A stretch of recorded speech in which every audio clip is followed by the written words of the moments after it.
Recently I looked into what was the catalyst for Kim Astrup and Aniska Rasmussen's recent success. And not to spoil it for you, but it boiled down to them improving the 4 main areas of badminton: the mental, the tactical, the technical and the physical. And when those 4 were combined with the momentum they got from winning the European Games and then the Canada Open, well, that's what I felt culminated in their recent success. Now, I could have just left it there. It was a nice story and I feel it explained the whole situation well.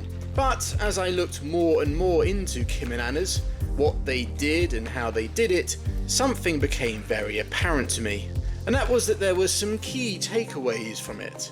Lessons to be learnt. Lessons that I feel all of you watching can use to become a champion. So that's exactly what I'm going to do in this video. Here are 5 key lessons to become a champion.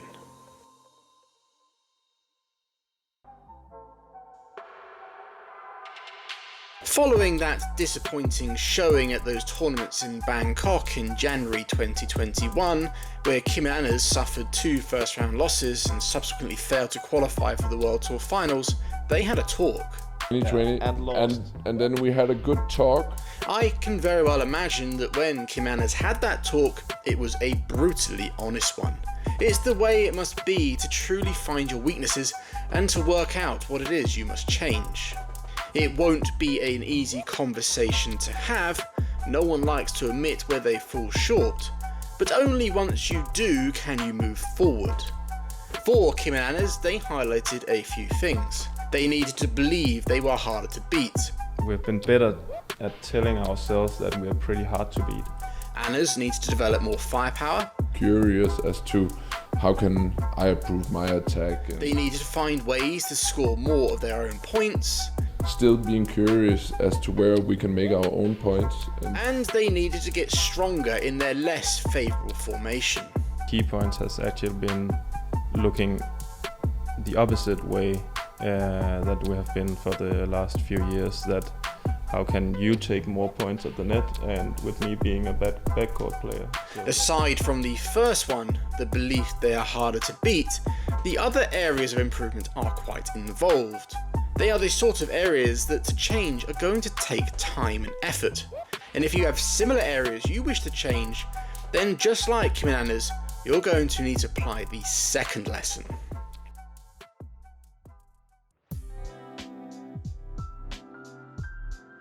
You know what they say, a failure to plan is a plan to fail. So if you want to succeed and make a positive change just like Kim and Anna's did, then you'll also need to plan like Kim and Anna's. Once they had had that honest conversation with each other, laid out all they had to work on, and discussed it with their coaches, then they had to plan how they were actually going to do it. If you wish to succeed, then you must do the same. Now, you likely don't have a team to help you like Kim and Anna's, but this doesn't mean you can't plan in your own way. It's important to note though, this doesn't need to be made overly complicated. You can start by simply writing down your goals plus a very basic outline of how you're going to achieve them. From there you can break it down a bit more. Smaller, more manageable goals that can be achieved a little quicker. And from your basic outline you could create a weekly or fortnightly plan. A plan that might end with you achieving one of those smaller goals. Of course, if you're that way inclined, you can be more detailed, but don't feel it needs to be. The main thing is that you have a plan, and once you have your plan, then you must apply the third lesson. Nothing worth having comes easy. That's another popular phrase, and badminton being the sport it is, both physically and mentally demanding, well then hard work is unavoidable. Kim and Anna's both train incredibly hard, and on top of this are consistent and diligent with it.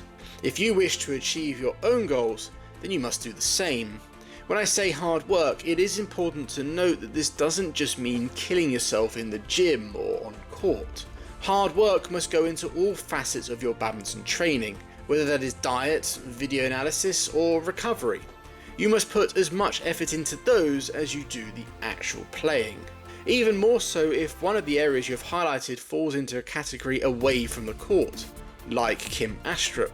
One of his areas he needed to find a solution for was his proneness to injury. But I would actually say that it's, I mean, you are probably the guy that I've met that experiences most, I mean, extremely weird injuries all the time.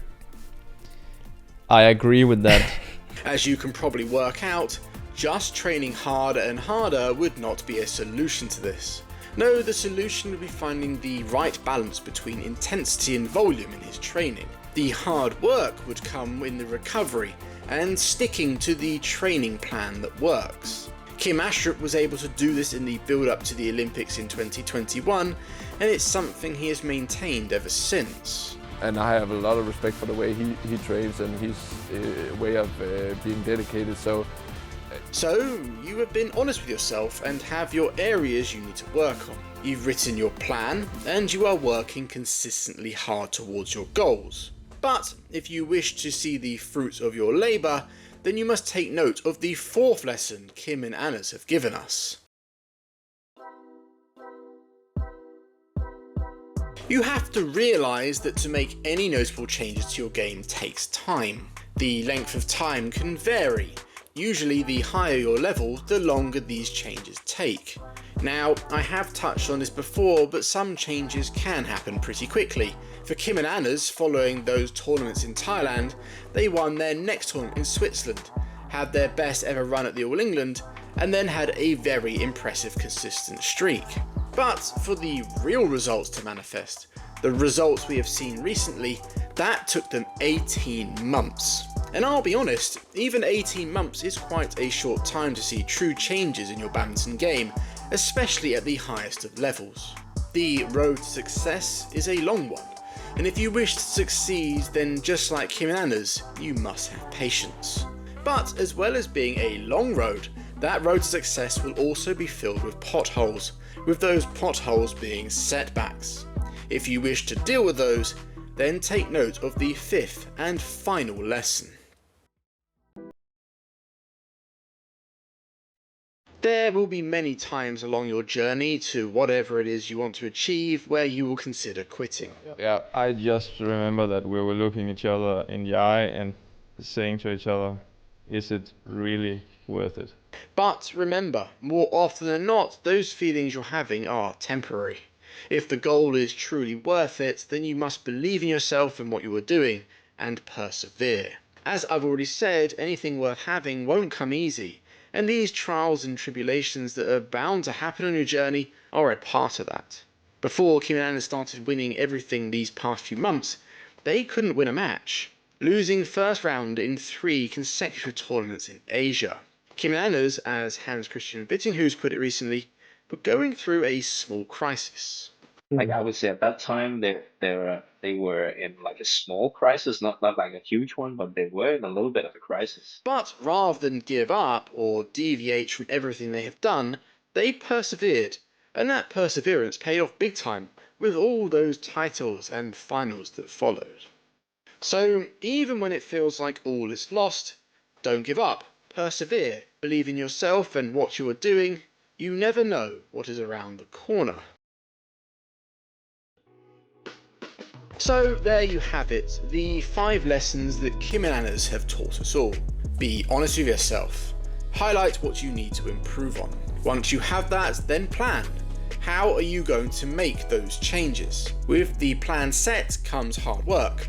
Nothing worth having comes easy. Have patience. For anything good to happen takes time. And finally, persevere. There will inevitably be setbacks, but have that belief in yourself and your training.